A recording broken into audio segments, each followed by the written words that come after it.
This is FilmBookCast. FilmBookCast. FilmBookCast, the official podcast of FilmBook. Get ready for the latest in film news, TV show news, and theatrical reviews. FilmBook's podcast starts now. Hello, everyone, and welcome to FilmBookCast, the official podcast of FilmBook. My name is Chris Banks. If you're tuning into FilmBookCast for the first time, first of all, welcome. And what I do on this podcast is discuss the latest film and TV show news. I also review an in-theater film when it's not a pandemic. You can find more about FilmBookCast on film-book.com by using the search term FilmBookCast. You can also email us at podcast@film-book.com with FilmBookCast in the subject line. Let's jump right into it this week. In TV news, CBS has handed pilot orders for 2 untitled half-hour comedies, one inspired by TikTok's Sarah Cooper on her book How to Be Successful Without Hurting Men's Feelings, and one based on professional bowler Tom Smallwood's life. Both projects come from CBS Studios. They join recently ordered hour-long pilots True Lies, based on the 1994 James Cameron action comedy, as well as several 2020 pilots from last year that were delayed by the pandemic. The network also has CSI revivals and NCIS and FBI spin-offs in the works. The single-camera comedy, which CBS landed last summer with a script commitment, was co-written by Cooper and Chapek. It revolves around 3 women at different stages in their careers at a male-dominated company who help each other navigate modern gender politics in their professional and personal lives. I was so excited when Patma approached me about my book, Cooper said.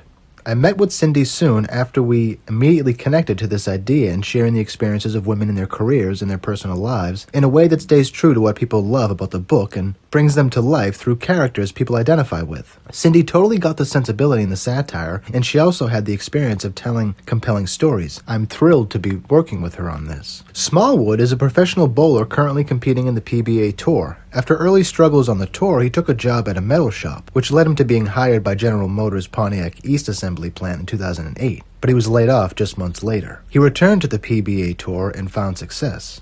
2 exciting shows coming from CBS. In more TV news, if you're a fan of The Simpsons, Fox just renewed the comedy TV series for its season 33 and a season 34. When the iconic TV series reaches the end of its 34th season, The Simpsons will have aired 757 episodes. That is an astonishing number of TV episodes, and it's a singular achievement. The longest-running primetime scripted show in television history, The Simpsons exploded into popular culture in 1990 and has remained one of the most groundbreaking and innovative entertainment franchises recognizable throughout the world. Homer, Marge, Bart, Lisa, Maggie, and Moe. The next all-new episode will air Sunday, March 7th, and will be followed by the landmark 700th episode, airing Sunday, March 21st. Massive congratulations to everyone at The Simpsons. Just a tremendous accomplishment and a singular achievement in American entertainment.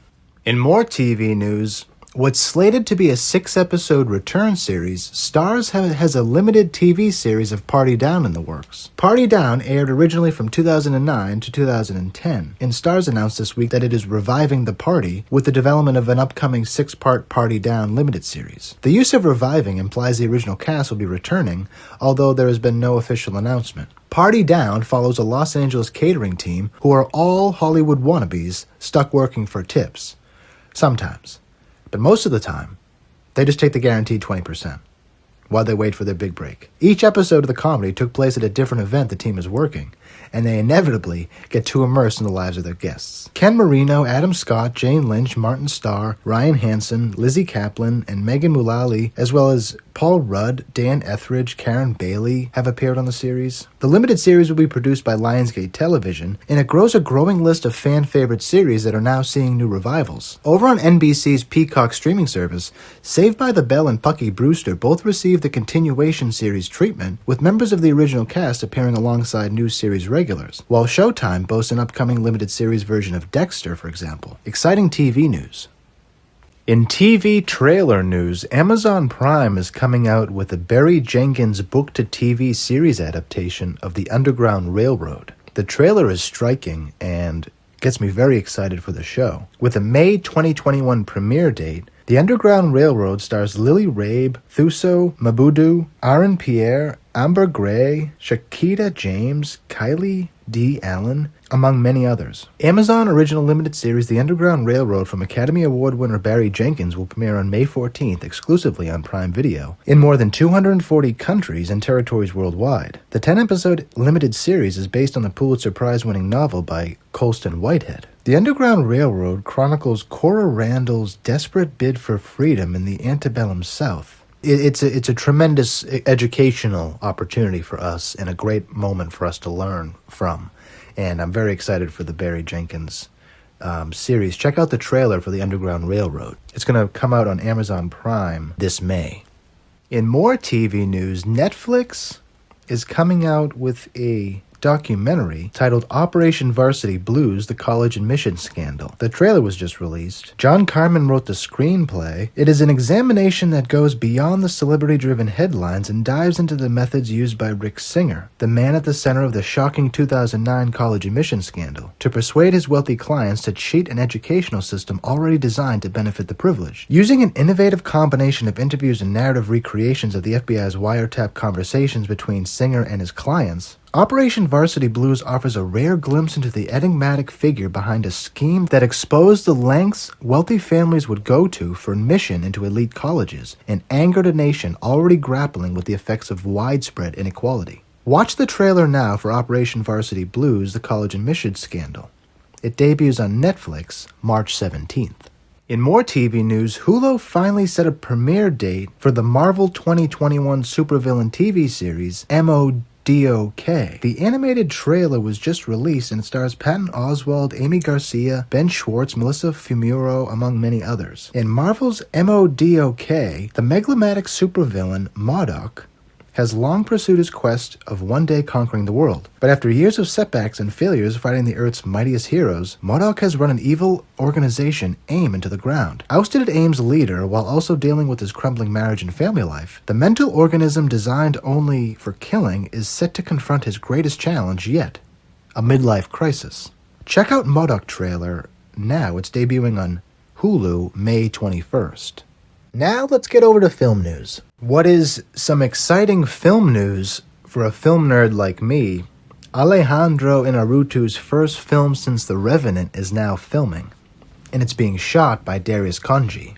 Tentatively titled Limbo, Inarritu's new film will explore the political and social modernity of Mexico. Alejandro Inarritu is now in production on his first feature film since The Revenant, the LA Times confirms. The newspaper describes Inarritu's latest as a colossal production filming in Mexico City and tentatively titled Limbo. The director wrote the film's screenplay, which explores the political and social modernity of Mexico. While portions of Inarritu's Babel were filmed in Mexico, Limbo marks the director's first movie shot entirely in Mexico City since his 2000 breakthrough directorial film. Plot details for Limbo remain under wraps for now. I think the most exciting bit of news from this production is the production designer is Eugenio Caballero, he won an Oscar for Pan's Labyrinth and also worked on Roma. So he's also working with Alejandro, and this is a super exciting bit of movie news. And he's working with the cinematographer Darius Khondji, and Khondji is best known for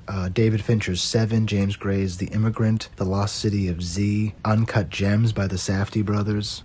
Commanding a huge team, Inarritu will complete the first week of filming in the Historic Center. Plot details are not being revealed, but very exciting film news, and I'm sure that this is going to be a massive movie to drive people to go to the theater.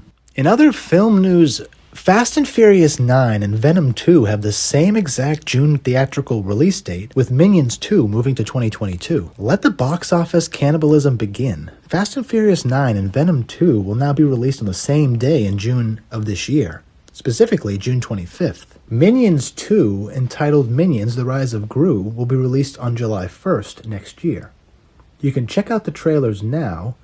Netflix and the Obama production company is going to release Fatherhood on Netflix on Father's Day. It stars Kevin Hart, and it will debut on June 18th, coming from Higher Ground Productions, which is the former president's production company. The movie, based on the book Two Kisses from Maddie, a memoir lost in love by Matthew Logan, centers on a man who loses his wife soon after childbirth and who must now raise his newborn child on his own. In more movie trailers, Colin Farrell and Ty Sheridan star in Voyagers, Neil Burger's 2021 sci-fi movie about a colonization mission which descends into hell. It's being released by Lionsgate, and Neil Burger wrote the screenplay for Voyagers. With the future of the human race at stake, a group of young men and women bred for intelligence and obedience embark on an expedition to colonize a distant planet. But when they uncover disturbing secrets about the mission, they defy their training and begin to explore their most primitive natures. As life on the ship descends into chaos, they're consumed by fear, lust, and an insatiable hunger for power. Watch the Voyagers trailer. It debuts on April 9th in theaters. Let's get on over to this week's movie review. This week, we're going to check out The World to Come, directed by Mona Fastvold, written by Ron Hansen and Jim Shepard. It stars Katherine Waterston, Vanessa Kirby, Casey Affleck, and Christopher Abbott. This is a beautiful and powerful 19th century romance set in the American Northeast. Abigail, a farmer's wife, and her new neighbor Tally find themselves irrevocably drawn to one another. A grieving Abigail tends to a withdrawn husband Dyer, as free spirit Tally bristles at the jealous control of her husband Finney. Together, their intimacy begins to fill a void in each other's lives they never knew existed. This film just came out. I watched it at home. It's on demand, and it's also in theaters. The title is extremely powerful, right? Because this movie is set in about 1850, and it's foreshadowing the world to come. And it's a beautiful title, and the movie opens with this extremely gorgeous shot that sets the tone for how gorgeous of a film this is, but it really drops you into the scenery in a way that I really love. Like, the way this movie opens is beautiful. Katherine Waterston plays a housewife, and Vanessa Kirby plays another housewife, but they're two completely different people, right? And they're in two completely different marriages. What they share in common is their misery, for lack of a better word. The two characters share misery being in the marriage that they're in. One is more miserable than the other. You get a sense of what being neighbors was like in 1850. You know, you understand the American ego and the American fear of the other when you watch a movie like The World to Come, because while and as exhibited in the movie, neighbors of the time were friendly, there was still a lot of land around people. So the divide between families or neighbors could be large.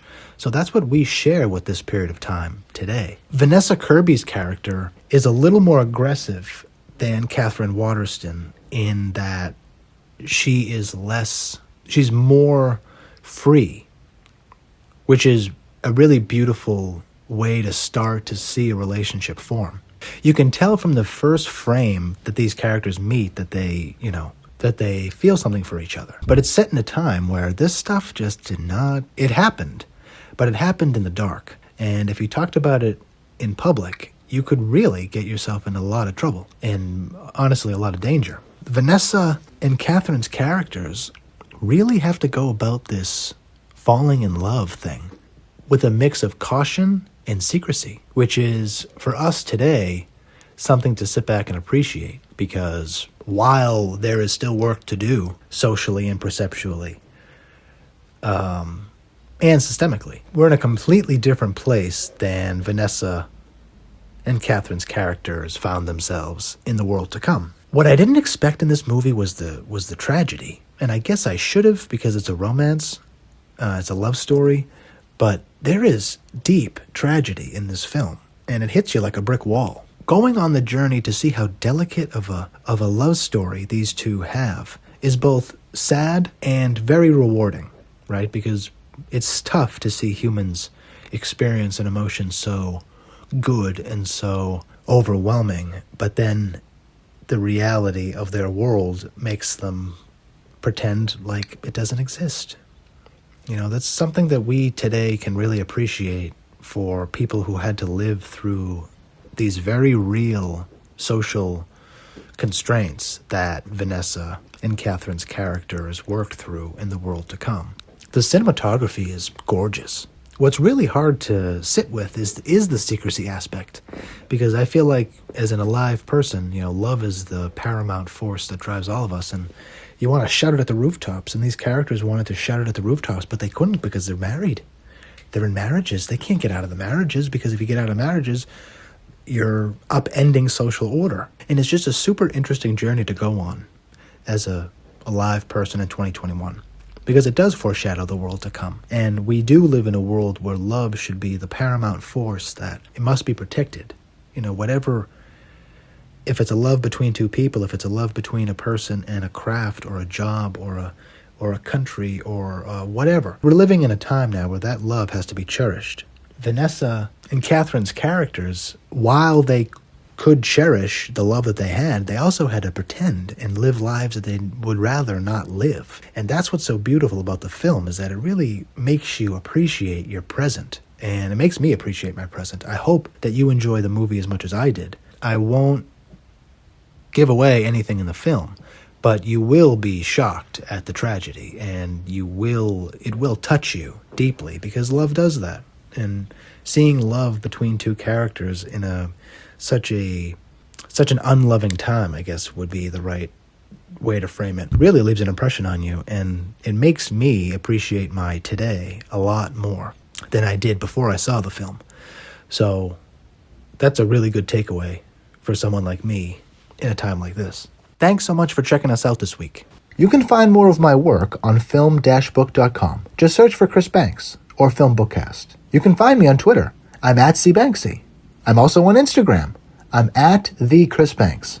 If you listen to this podcast on iTunes or another podcast service, please consider rating and review this episode. If you're listening to this podcast on our YouTube channel, FilmBook Podcast, please like our video, subscribe to our channel, and leave us a comment in the comment section. It really helps other people discover our podcast. Please also consider becoming one of our patrons on Patreon at patreon.com/filmbook. Your support helps us create more engaging content. You'll find our Patreon link below in the description. If you want to tweet about this podcast, just use the hashtag FilmBookCast. Tune in next week for the next episode of the FilmBookCast. Thanks for listening, everyone.